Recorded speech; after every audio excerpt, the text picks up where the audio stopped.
Welcome to my YouTube channel. मैं हूं Aditi Bothra, a BTech graduate from IIT Madras. देखिए, अब हम समझेंगे लॉगरिथमिक फंक्शन। लॉगरिथमिक फंक्शन में ऐसे बोल सकते हो यार, कोई सी भी, चाहे जेई मेंस लो, जेई एडवांस लो, क्लास 11th लो या क्लास 12th के बोर्ड्स लो, कोई भी एग्जामिनेशन लो, ये इंपॉर्टेंट टॉपिक है। लॉगरिथमिक फंक्शन एक बहुत इंपॉर्टेंट कॉन्सेप्ट है जो कहीं ना किसी चीज़ में यूजफुल है। ठीक है, अगर मैं क्लास 12th में जाऊंगी तो मेरे को समझ में आएगा कि जब मैं फंक्शंस देख रही हूँ, मैं इंटीग्रेशन देख रही हूँ, डिफरेंशिएशन देख रही हूँ, वहाँ पे भी लॉग यूज़ हो रहा है। ठीक है, लॉगरिथमिक फंक्शन यूज़ हो रहा है। या फिर मैं जेई एडवांस में कोई भी क्वेश्चन देखूंगी तो लॉगरिथमिक फंक्शन का सिर्फ लॉगरिथमिक फंक्शन का कोई क्वेश्चन नहीं आता। ठीक है, बहुत कम चांस है कि आता है। मोस्टली क्या होता है कि बहुत डिफरेंट टाइप के कॉन्सेप्चुअल क्वेश्चंस होते हैं जो दूसरे टॉपिक से होते हैं और उसमें वो लॉगरिथमिक फंक्शन कहीं ना कहीं इन्वॉल्व हो जाता है। ठीक है, इसका मतलब लॉगरिथमिक फंक्शन एक बेसिक टॉपिक है जो आपको बहुत सारे डिफरेंट टॉपिक्स में भी हेल्प करेगा। ठीक है, तो ये फंक्शन ऐसा है कि ये फंक्शन आपको बहुत अच्छे से समझ में आना चाहिए कि ये फंक्शन का क्या मतलब है, क्या रिलेवेंस है, इसको कैसे डिफाइन करते हैं, इसकी वैल्यूज कहाँ से कहाँ तक जा सकती है, ग्राफ किस तरीके से बनता है, क्योंकि इसका डोमेन क्या है, रेंज क्या है, ये सब चीज़ें बहुत इंपॉर्टेंट है। ठीक है, ये हमें बहुत अच्छे से समझनी है।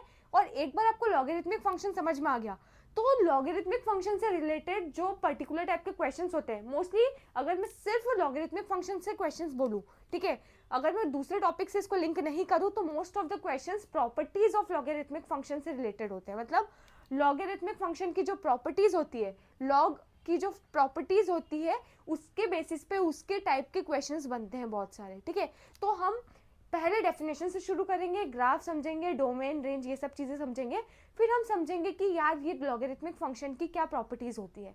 ठीक है, कहीं पे भी लॉग लिखा है तो उसकी क्या प्रॉपर्टीज़ होगी और उसके बेसिस पे किस टाइप के क्वेश्चंस बनते हैं और हमें उसे किस टाइप से सॉल्व करना है। ठीक है, चलिए फटाफट शुरू करते हैं। सबसे पहले डेफिनेशन से शुरू करेंगे।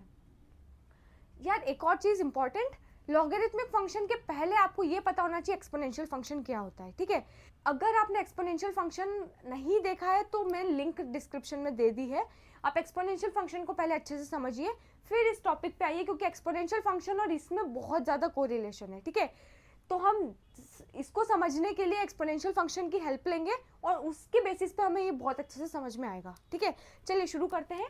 अ function if a is greater than 0 and a is not equal to 1। यार ये कंडीशन देखते ही सबसे पहले क्या याद आया? एक्सपोनेंशियल फंक्शन याद आया। हम उसमें भी यही कंडीशन यूज करते थे कि a should be greater than 0 and a should not be equal to 1। ठीक है, तो जो फंक्शन है जो इस तरीके से डिफाइन हो रहा है उसको बोलेंगे logarithmic function.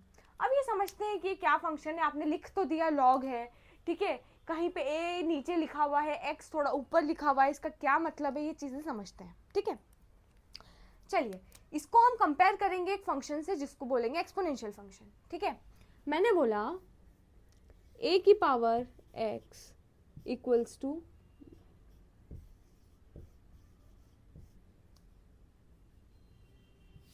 f of x equals to a की पावर x। ठीक है, इसको मैं y भी बोल सकती हूँ। अगर मेरी इच्छा हुई तो मैं ऐसा भी बोल सकती हूँ f of y equal to a की पावर y, और इसको मैंने x के बराबर बोल दिया। इस केस में हमारा इंडिपेंडेंट वेरिएबल हो गया y और डिपेंडेंट वेरिएबल हो गया x। इसका मतलब मैं बेसिकली क्या कर रही हूँ, मैंने सिर्फ लिखने का तरीका चेंज कर दिया। मतलब मैंने सिर्फ x को y लिख दिया है और y को x लिख दिया है। Does it make any difference? नहीं। मेरा फंक्शन में इधर इनपुट x था तो आउटपुट ये आ रहा था a की पावर x, अभी इनपुट y है तो आउटपुट आएगा a की पावर y। ठीक है, इस केस में मान लीजिए मैं डिफाइन करती हूँ आउटपुट को x से और इनपुट को y से, तो ये इस तरीके का फंक्शन बन गया x इक्वल टू a की पावर y। इसको मैं f ऑफ y भी बोल सकती हूँ। ठीक है, अब मैं लॉगरिथमिक फंक्शन की बात करती हूँ। लॉगरिथमिक फंक्शन को मैंने बोला है f of x equals to log, देखिए लॉग के आगे लिखा है मैंने x और नीचे लिखा है a। अब दोनों को ध्यान से समझते हैं। ठीक है, इसमें a जो होता था इसको मैं क्या बोलती थी? बेस, और जो ये ऊपर होता था उसको मैं बोलती थी पावर। क्लियर है बात? अब इधर मैं बोलूंगी ये जो a है इसको मैं बोलूंगी बेस। क्या मैं इधर भी इसको पावर बोलूंगी? नहीं, x पावर नहीं है। ठीक है, चलिए एक काम करते हैं, हम एक दूसरे एग्जाम्पल से समझते हैं। मान लीजिए मैंने बोला log a to the base, मैंने बोला log b to the base a, c की फॉर एग्जाम्पल, तो मैं ये भी बोल सकती हूँ a की power c equals to b। अब ध्यान से समझिए, इसमें समझते हैं हमारे पास क्या क्या चीजें होती है। ठीक है, इसको हम क्या बोलते हैं, a की पावर c लिखा है तो a हो गया हमारा बेस, c को हम क्या बोलेंगे, पावर। बात समझ में आई? ये बेस है, बेस की ये पावर है, तो a की पावर c की जो वैल्यू होगी वो b है। इसी को मैं अगर इस तरीके से लिखूं तो मैं a को बोलूंगी बेस, ठीक है, c मेरा है पावर। अब आप बोलोगे यार पावर क्यों बोल रहे हो, आपने तो इक्वल टू के ऊपर लिखा है। पावर तो वो होता है जिसकी पावर में कुछ होता है, मतलब बेस की पावर में कुछ होगा तो जो पावर में होगा, बेस की जो भी पावर होगी उसे हम पावर बोलते हैं। ठीक है, अभी आप क्या बोलना चाह रहे हो, इसका मतलब ये है कि अगर मैं कहीं लिख रही हूँ a की power c equals to b, इसी चीज को मैं ये भी लिख सकती हूँ log b to the base a equal to c। मतलब ये दोनों चीजें सेम है। क्या बोल रही हूँ, ये दोनों चीजें सेम है, मतलब 2 की पावर 3 इक्वल्स टू 8 लिखा, या मैं ऐसा लिखूं log of 8 to the base 2 equals to 3। दोनों बात सेम है। इसका मतलब ऐसे समझिए, इसमें जो बेस है और इसमें जो बेस है वो सेम है, इसका बेस और इसका बेस सेम है। देखिए बेसिकली लॉग फंक्शन को समझने के लिए हम एक्सपोनेंशियल फंक्शन की हेल्प लेंगे। एक्सपोनेंशियल फंक्शन को लॉगरिथमिक टर्म्स में लिखा जा सकता है, या मैं बोल सकती हूँ लॉगरिथमिक फंक्शन को एक्सपोनेंशियल टर्म्स में लिखा जा सकता है। ठीक है, तो अब मैं ये समझती हूँ कि एक्सपोनेंशियल फंक्शन को लॉगरिथमिक टर्म्स में कैसे लिखना है। जो 2 है, जो बेस है वो इसका भी बेस होगा। ठीक है, जो इसकी पावर है वो इसका आंसर होगा, और जो इसका आंसर है वो इसके लॉग की वैल्यू आएगी, मतलब लॉग के अंदर जाएगा। लॉग का इनपुट है, ठीक है, लॉग का इनपुट है 8। ठीक है, तो मैं इसको ऐसे भी बोल सकती हूँ 2 की क्या पावर करूँ कि 8 आ जाए। इसको बोलने का तरीका क्या होगा, 2 की पावर में 3 करूंगी तो क्या आएगा, आंसर है 8। इसमें मैं बोलूंगी 2 की मैं क्या पावर करूँ कि 8 आ जाए, आंसर आएगा 3। बात समझ में? ये भी पावर डिनोट कर रहा है, ये भी पावर डिनोट कर रहा है 3, दोनों 3 पावर डिनोट कर रहे हैं। एक इसको लिखा ही इस तरीके से है कि 2 की 3 में अगर पावर कर रही हूं तो आंसर क्या आ रहा है 8। इधर में किस तरीके से लिखा है, 2 की मैं क्या पावर करूं कि 8 आ जाए, 2 की मैं क्या पावर करूं कि 8 आ जाए, तो आंसर आएगा 3। ठीक है, अगर मैं लिखती हूं log of 16 to the base 2, क्या होगा, मतलब मैं 2 की क्या पावर करूं 16 आ जाए। 2 की पावर 1 2, 2 की पावर 2 4, 2 की पावर 3 8, 2 की पावर 4 आता है 16, तो आंसर आ गया 4। 2 की मैं क्या पावर करूं कि 16 आ जाए, तो आंसर है 4।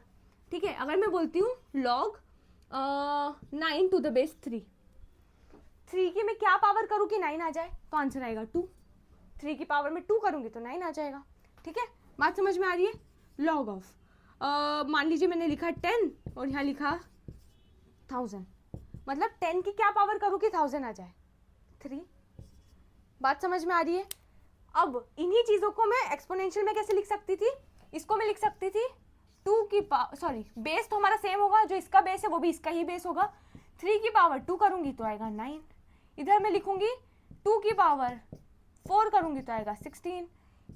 ठीक है, इधर मैं लिखूँगी 10 की पावर में 3 करूँगी तो आएगा 1000। बात समझ में आ गई। तो एक्सपोनेंशियल फंक्शन और लॉगरिथमिक फंक्शन बेसिकली एक ही चीज़ों को डिनोट कर रहे हैं, बस लिखने का तरीका अलग है। ठीक है, एक में हम पावर लिख दे रहे हैं और बोल रहे हैं कि यार इसकी ये पावर करेंगे तो क्या आंसर आएगा, दूसरे में हम ये बोल दे रहे हैं कि इसकी मैं क्या पावर करूं तो आंसर मेरा ये आएगा। ठीक है, मतलब मैं इसकी क्या पावर करूं तो मैं पावर इज द आंसर। ठीक है, इसमें हमारा पावर दिया होगा, ठीक है, हम पावर करेंगे और हम आंसर निकालेंगे। ठीक है, तो ये तरीका है समझने का कि लॉग फंक्शन और एक्सपोनेंशियल फंक्शन में क्या रिलेशन है। ठीक है, ध्यान से समझिए। अगर आपको कभी कंफ्यूजन हो जाए, ठीक है, लॉगरिथमिक समझ नहीं आए, तो आपको इसको इस तरीके से लिख देना है, क्योंकि एक्सपोनेंशियल फंक्शन समझने में काफ़ी ईजी है। ठीक है, कुछ टाइम बाद जब आपको प्रैक्टिस हो जाएगी, आप फैमिलियर हो जाएंगे लॉगरिथमिक फंक्शन से, तो आपको बार बार इसको एक्सपोनेंशियल फंक्शन में लिखने की जरूरत नहीं पड़ेगी, आप इसको देख के समझ जाएंगे इसका क्या मतलब है। ठीक है, बट अभी आपको समझने में अगर कंफ्यूजन हो रहा है तो आप एक काम कीजिएगा, इसको एक्सपोनेंशियल फंक्शन में लिखिएगा, फिर समझने की कोशिश कीजिएगा ये क्या डिनोट कर रहा है। कैसे लिखेंगे, बेस लॉग और एक्सपोनेंशियल का सेम होगा। इसको अगर एक्सपोनेंशियल में लिखना है तो इसका बेस 10 है तो हमारे एक्सपोनेंशियल का भी 10 होगा। जो इक्वल में लिखा है वो हमारी पावर होगी तो 3, और जो लॉग का इनपुट है वो हमारा आउटपुट हो जाएगा 1000। क्लियर है? इसको इस तरीके से लिख दिया, इसको देते तो इस तरीके से लिख सकती थी मैं, ठीक है।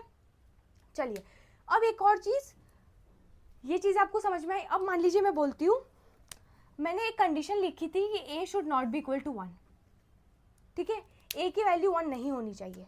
देखिए क्यों नहीं होनी चाहिए, इसमें भी a की वैल्यू 1 क्यों नहीं होनी चाहिए। अगर मैंने लिखा log, मान लीजिए मैंने लिखा 4 to the base 1 equals to, अब ध्यान से समझिए, मैं 1 की क्या पावर करूँ कि 4 आ जाए। अरे ये कैसा क्वेश्चन कर रहे हो यार, 1 की कुछ भी पावर करूंगी तो 1 ही आएगा। क्या कहीं पे भी कभी भी ऐसा हो सकता है कि 1 की मैं कुछ पावर करूँ और 4 आ जाए? पॉसिबल ही नहीं है। आई कांट डिफाइन इट, क्योंकि 1 की मैं क्या पावर करूँ कि 4 आ जाए यार, कुछ भी पावर कर लूँ 4 कभी आ ही नहीं सकता। या मैं इसको इस तरीके से भी लिख सकती हूँ, 1 की पावर, मान लीजिए मैंने इसको बोल दिया है अभी के लिए a, नहीं अभी के लिए मान लीजिए इसको मैंने वैल्यू दे दी है d के बराबर, ठीक है, जो बेसिकली अनडिफाइंड वैल्यू है, ठीक है, क्योंकि पॉसिबल ही नहीं है, ये वैल्यू डिफाइंड ही नहीं है, पर अभी के लिए मैंने इसको d बोला है, तो मतलब 1 की पावर मैंने किया d, ठीक है, तो इक्वल्स टू क्या आ रहा है 4। इसको मैं इस तरीके से लिख सकती हूँ, मतलब मैंने 1 की क्या पावर करी कि 4 आ गया, यार पॉसिबल ही नहीं है, ठीक है। तो इसका मतलब बेस 1 पॉसिबल नहीं है, लॉगरिथमिक फंक्शन का बेस 1 इज नॉट पॉसिबल। अगर मैंने बेस 1 कर दिया तो फिर भाई ये तो पॉसिबल ही नहीं हो पाएगा, क्योंकि 1 की मैं कुछ भी पावर कर लूँ ये पर्टिकुलर चीज़ नहीं आ सकती। बात समझ में आ रही है? या फिर अगर मैं मान लीजिए 1 ही ले लेती हूँ, log of 1 to the base 1, मतलब मैं 1 की क्या पावर करूँ कि 1 आ जाए।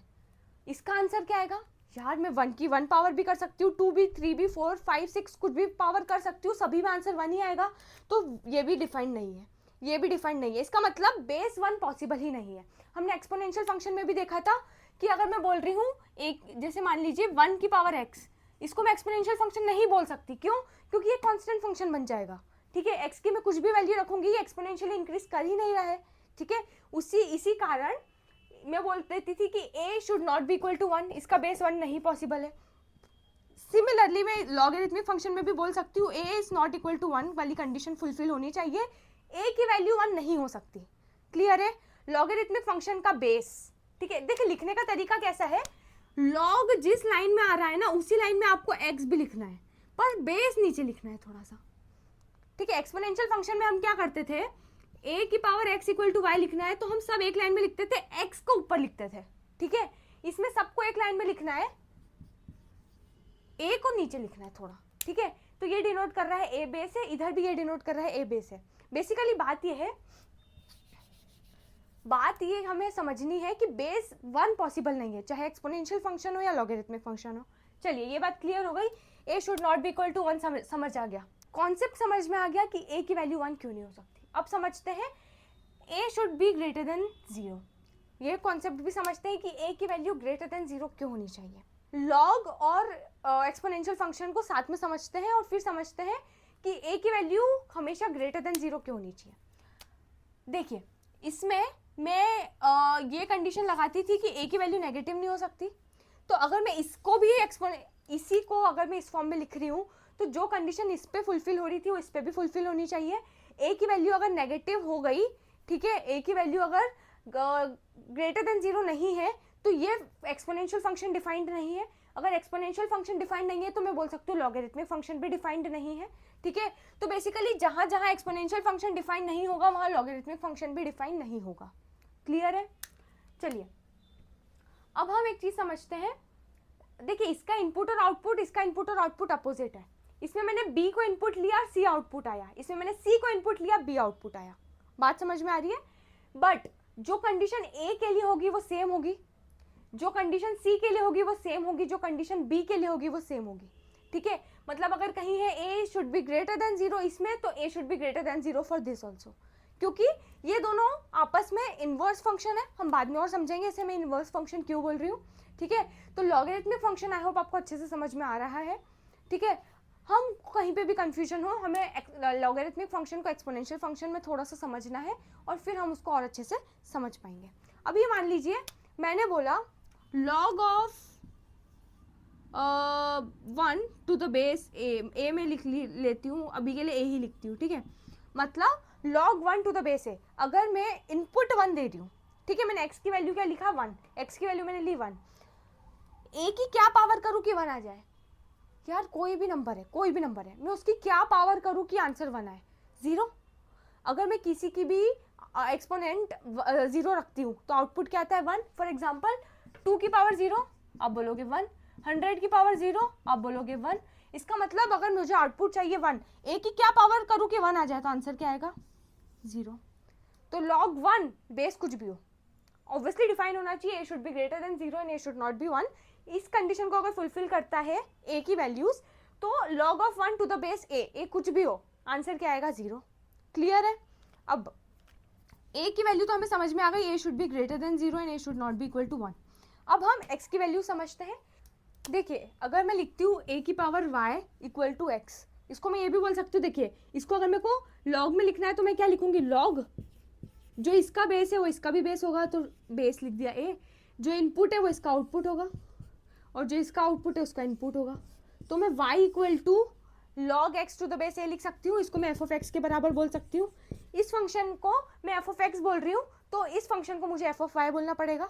ठीक है, तो ये फंक्शन और ये फंक्शन सेम हो गया, मतलब ये सेम चीज़ें डिनोट कर रहा है, ऐसे बोल सकते हैं। फंक्शन सेम नहीं हो रहा है पर ये सेम चीज़ें डिनोट कर रहा है। A power y equal to x जो डिनोट कर रहा है वो सेम चीज़ ये भी डिनोट कर रहा है कि log x to the base a is equals to y. ठीक है, अब ध्यान से समझिए, हमने एक चीज़ क्या समझ ली? log of 1 to the base a should be 0, चाहे ए की कुछ भी वैल्यू हो। अब एक और चीज़ क्या समझ ली? A should be greater than 0 and a should not be equal to 1। ठीक है, अब एक और चीज़ क्या समझना है कि x की क्या वैल्यूज आ सकती है। ठीक है, तो हम इससे समझने की कोशिश करते हैं। a की power y equal to x है, ये दोनों सेम चीज़ डिनोट कर रहा है। a की power y equal to x, इस चीज़ में हम क्या बोलते थे? x की क्या क्या वैल्यूज आ सकती है, मतलब इस फंक्शन की रेंज क्या होती थी? x की क्या क्या वैल्यूज आ सकती है, इसका मतलब इस फंक्शन की रेंज होती थी 0 से लेके इन्फिनिटी। ठीक है, और इसका डोमेन होता था, रेंज लिख लेती हूँ। इस केस में x क्योंकि हमने डिपेंडेंट वेरिएबल लिया है, y इंडिपेंडेंट वेरिएबल लिया है, तो रेंज हमारी x से डिनोट होगी जो कि है 0 से लेकर इन्फिनिटी। इसका मतलब जो x के लिए ये डिफाइंड है उसी x के लिए ये भी डिफाइंड होगा। इसका मतलब मैं बोल सकती हूँ x की वैल्यूज क्या होनी चाहिए? 0 से लेके इन्फिनिटी। तो इसका मतलब मैं बोल सकती हूँ कि x की वैल्यू नेगेटिव नहीं हो सकती। यस, इसीलिए मैंने यहाँ पे लिखा है x should be greater than 0। Clear है? ये बोलूँ कि या ये बोलूँ, दोनों सेम चीज़ें हैं। अब देखिए डेफिनेशन में क्या चीज़ है जो आपको समझ में नहीं आई। ए की वैल्यू ग्रेटर देन 0 होनी चाहिए, समझ में आ गई। क्यों होनी चाहिए भी समझ में आ गया। ए की वैल्यू 1 क्यों नहीं होनी चाहिए, समझ में आ गया। फंक्शन को इस तरीके से डिफाइन करेंगे, इसको हमने एक्सपोनेंशियल में देख लिया है, इसी को सेम चीज़ हम ये भी लिख सकते हैं, ए की power y equal to x. X की वैल्यू ग्रेटर देन 0 क्यों होना चाहिए? क्योंकि ये और ये इसका जो रेंज होगा उसी तरीके से डिफाइन होगा। ठीक है, हम सिर्फ समझने की कोशिश कर रहे हैं। ठीक है, this is not the only proof कि मैं बोलूँ कि एक्स की वैल्यू ग्रेटर देन 0 क्यों नहीं हो सकती। ठीक है, हम उसको लॉजिकली समझे तो भी हम समझ पाएंगे, या हम इसको सेम एक्सपोनेंशियल फंक्शन से भी समझ सकते हैं। तो मैंने इस केस में एक्सपोनेंशियल फंक्शन से समझने की कोशिश की है कि एक्स की वैल्यू लेस देन 0 क्यों नहीं हो सकती। चलिए, अब अगर मैं बोलती हूँ एक्स की value log of x to the base a, अगर मैं बोलती हूँ इसमें if x is equals to infinity, equal की जगह मैं 10 लिख देती हूँ। अगर x की वैल्यू इन्फिनिटी की तरफ जा रही है, मतलब x की वैल्यू अगर इन्फिनिटी है तो y की क्या वैल्यू होगी? ध्यान से समझिए, अगर x की वैल्यू इन्फिनिटी है, इससे समझते हैं, x की वैल्यू इन्फिनिटी है तो y की क्या वैल्यू होगी? अनडिफाइंड। इसकी वैल्यू इन्फिनिटी है तो y की क्या वैल्यू होगी? अनडिफाइंड। तो मैं बोलती हूँ कि x टेंड टू इन्फिनिटी में, ठीक है, अगर x की वैल्यू इन्फिनिटी होगी तो हमारे इस फंक्शन की, मतलब ये फंक्शन की वैल्यू अनडिफाइंड हो जाएगी। ठीक है, और log की वैल्यू, अगर x की वैल्यू नेगेटिव होती है तो भी हमारा फंक्शन अनडिफाइंड हो जाएगा। ठीक है, तो हमारा y अनडिफाइंड हो गया। अगर इनपुट नेगेटिव है तो भी अनडिफाइंड है, अगर इनपुट इन्फिनिटी की तरफ जा रहा है तो भी अनडिफाइंड है। ठीक है, चलिए नेक्स्ट चीज हम ये बोल सकते हैं log a to the base a। ये क्या होगा? a की क्या पावर करूँ कि a आ जाए? ऑब्वियसली 1। a की पावर 1 करूंगी तभी a आएगा। ठीक है, तो ये है कुछ प्रॉपर्टीज जो लॉगरिथमिक फंक्शन की है। हम और बहुत सारी प्रॉपर्टीज देखेंगे, but this are some of the properties कि log x to the base a is not defined in the range x less than 0, ठीक है। अगर x की वैल्यू लेस देन 0 है तो डिफाइंड नहीं है। अगर x की वैल्यू 0 है, मान लीजिए x की वैल्यू 0 है, x की वैल्यू 0 रख के देखते हैं a की क्या पावर करना है कि आंसर 0 है। y की वैल्यू कुछ माइनस इन्फिनिटी की तरफ टेंड करेगी, ठीक है। तो इसका मतलब जब x की वैल्यू 0 होगी तो y की value tend to minus infinity होगी, तो मैं इसको भी बोल सकती हूँ, ठीक है, कुछ माइनस इन्फिनिटी की तरफ वैल्यू जाएगी। तो ये सब चीज़ें आपको समझ में आनी चाहिए। इनपुट इन्फिनिटी नहीं हो सकता, इनपुट 0 नहीं हो सकता, ठीक है। Input should be greater than 0 and base should be greater than 0 and base should not be equal to 1। log a to the base a will be 1, log 1 to the base a will be 0, चाहे a की कुछ भी value हो, ठीक है। अब हम इसका ग्राफ समझते हैं। ग्राफ भी हम दो तरीके से समझेंगे, a if a is greater than 1 and if a is less than 1, ठीक है। चलिए समझते हैं ग्राफ। चलिए अब समझते हैं। पहले केस लेते हैं a is greater than 1, दूसरा केस लेंगे a is less than 1, ठीक है। हम इस फंक्शन का ग्राफ बनाएंगे log x to the base a। अब आप a की कुछ भी वैल्यू ले सकते हैं, ठीक है। मान लीजिए इस केस में मैंने a की वैल्यू ली है 2, ठीक है। ये x एक्सिस हो गई, ये y एक्सिस, सिमिलरली ये y एक्सिस हो गई और ये x एक्सिस। अब हम कुछ पॉइंट्स ले लेते हैं, उसके बाद प्लॉट करेंगे, ठीक है। अब मान लेते हैं, देखिए यार, इसके लॉग को समझने के लिए हम एक्सपोनेंशियल फंक्शन की हेल्प ले लेते हैं। तो हम जो भी इनपुट लेंगे उसका आउटपुट समझते जाएंगे, ठीक है। मान लीजिए मैंने लिखा, देखिए हमें जो रेलेवेंट पॉइंट्स लगेंगे हम उन्हीं पॉइंट्स की वैल्यू निकालते हैं। हर पॉइंट की वैल्यू हम देख कर निकालने ज़रूरी नहीं है, ठीक है। मान लीजिए अगर आपको बोला है कि log 4 to the base 2, तो आप बोल सकते हैं 2 की क्या पावर करूँ कि आंसर आ जाए 2। पर अगर आपको बोल दिया log 3 to the base 2, 2 की क्या पावर करूँ कि आंसर आएगा 3, तो ये कुछ पॉइंट में वैल्यू आएगी जो आप डायरेक्टली देख के नहीं बोल सकते, ठीक है। आप अंतर्यामी तो हो नहीं कि आप देख के बोल दोगे कि log 3 to the base 2 क्या होता है, नहीं बोल सकते, ठीक है। तो कुछ कुछ चीज़ें आप डायरेक्टली देख कर नहीं बोल सकते हो, इट इज़ ओके। जो चीज़ आप देख के बोल सकते हो हम उसी टाइप के पॉइंट्स लेंगे ताकि हम इजीली उन्हें प्लॉट कर पाए, ठीक है।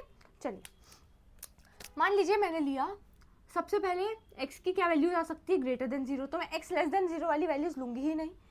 x ग्रेटर देन 0 तो 0 भी नहीं ले सकती, ठीक है। x की वैल्यू मैंने ली 1, ठीक है, x की वैल्यू 1 ली, x की वैल्यू, चलिए अब y की वैल्यू निकालते हैं। इसको मैं ऐसे भी बोल सकती हूँ a की power y equal to x। ये फंक्शन बोलूँ या ये फंक्शन बोलूँ, सेम चीज़ है, ठीक है। अब x की वैल्यू 1 है, मैंने a की वैल्यू क्या ली है, हमने इस केस में a की वैल्यू ली है 2, तो 2 की power y equal to x। अब ध्यान से समझिए, x की वैल्यू मैंने ली है 1, 2 की क्या पावर करूँ कि आंसर आ जाए 1, 0, ठीक है। 2 की क्या पावर करूँ कि आंसर आ जाए, मान लीजिए मैंने x की वैल्यू ली है 2, तो 2 की क्या पावर करूँ 1, ठीक है। मान लीजिए मैंने x की वैल्यू ली है 4, तो 2 की क्या पावर करूँ कि वैल्यू आ जाए 2, वैल्यू आ जाए 4, 2, ठीक है। x की क्या पावर करूँ, मान लीजिए मैंने ली 16, x की क्या पावर करूँ कि आंसर आ जाए 16, क्या वैल्यू लूँ 4, ठीक है। अगर मैंने बोला x की वैल्यू 8 तो y की वैल्यू आ जाएगी 3, ठीक है। इधर से मैं पॉइंट्स निकाल रही हूँ, इधर डाल रही हूँ, एक ही बात है, इधर से निकालूँ उधर से निकालूँ कोई डिफरेंस नहीं आएगा, पॉइंट्स आ गए कुछ हमारे, ठीक है। अब मान लीजिए मैंने बोला कि y की वैल्यू इन्फिनिटी पे x की वैल्यू भी इन्फिनिटी कुछ आएगी, ठीक है। बस मैंने सोच लिया है ताकि मैं प्लॉट कर पाऊँ प्रॉपरली, ठीक है। अब देखिए x की वैल्यू 1 है, चलिए मैं कुछ पॉइंट्स प्लॉट करती हूँ। y 6 तक ही आया ना, थोड़ा 7 8 तक ले लेते हैं, 1 2 3 4 5। अब ध्यान से समझिए, x की वैल्यू 1 है तो y की वैल्यू 0 है, x की वैल्यू 1 है तो y की वैल्यू 0, एक पॉइंट मिल गया। x की वैल्यू 2 है तो y की वैल्यू 1 है,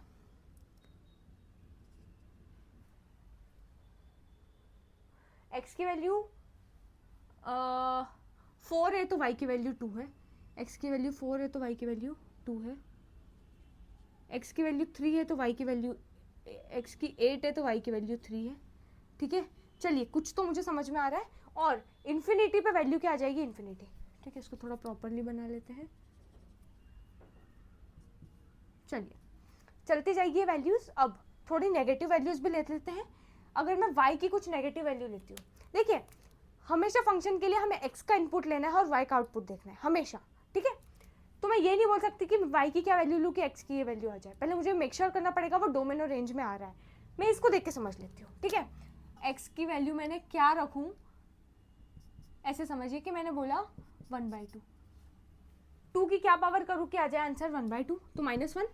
तो मैं ऐसा बोल सकती हूँ कि जब मैं इधर लिखती हूँ थोड़ा, x की वैल्यू मैंने रखी -1, सॉरी y, x की वैल्यू रखी 1/2, तो y की वैल्यू है -1, x की वैल्यू आएगी 1/4, y की वैल्यू आएगी -2, x की वैल्यू आएगी 1/8, y की वैल्यू आएगी -3, ठीक है। चलिए x की वैल्यू 1/2 तो y की वैल्यू -1,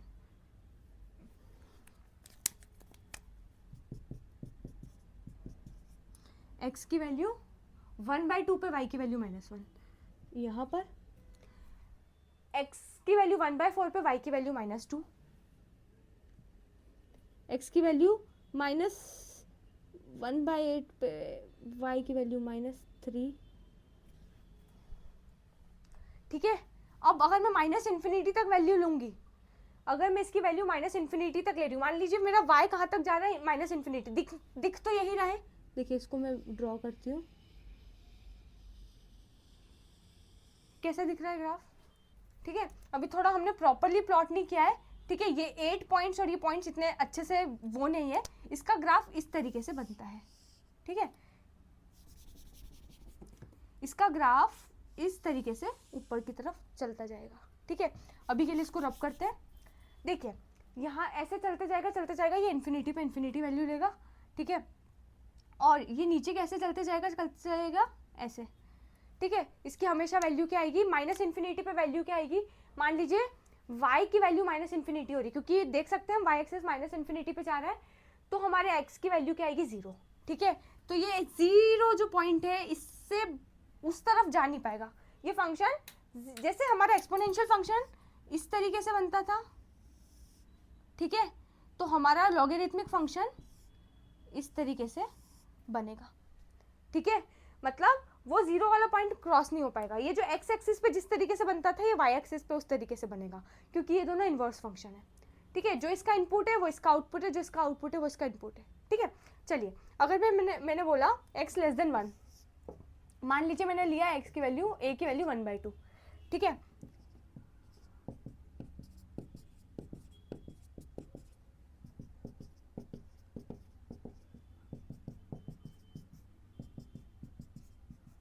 चलिए अगर मैंने x की वैल्यू ली 1, तो y की वैल्यू क्या आएगी 0, ठीक है। x की वैल्यू 1 पे y की वैल्यू 0, x की वैल्यू 1/2 पे y की वैल्यू, ये फंक्शन होगा 1/2 की power x equal to y, ठीक है।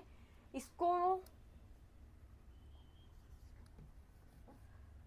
ये फंक्शन मैं ऐसे भी लिख सकती हूँ लॉग वाले फंक्शन को, ठीक है। log x to the base 1/2 equals to y को मैं इस तरीके से भी लिख सकती हूँ। तो x की वैल्यू मैंने अगर 1 रखी तो y की वैल्यू आएगी 0, x की वैल्यू 1/2 पे y की वैल्यू आएगी 1, x की वैल्यू 1/4 पे y की वैल्यू आएगी 2, ठीक है। चलिए पॉइंट प्लॉट करते हैं, x की वैल्यू 1 पे y की वैल्यू 0, x की वैल्यू 1/2 पे y की वैल्यू 1,